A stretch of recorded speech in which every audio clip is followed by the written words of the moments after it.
ఆ శక్తులన్నీ మనం ఈరోజు చాలా చిన్న శక్తులు, కానీ మనందరి మీద పెత్తనం చేస్తుంది. ఒక్కొక్క రూపంలో ఒక్కొక్క అడుగు మీద పెత్తనం చేస్తుంది.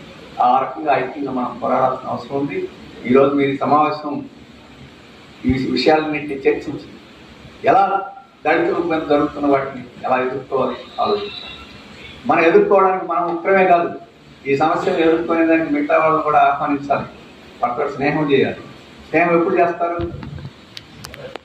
మా ఇంటికి వస్తే ఏమి ఇస్తావు, మీ ఇంటికి వస్తే ఏమి ఇస్తావు అంటే కుదరదు. మనం వాళ్ళకి ఇవ్వాలి, వాడు మనకి ఇవ్వాలి. వాడు కష్టాల్లో ఉన్నప్పుడు మనం సహాయపడాలి, మనం కష్టాల్లో ఉన్నప్పుడు వాళ్ళని సహాయం చేయమని అడగాలి. తప్పకుండా చేస్తారు కూడా.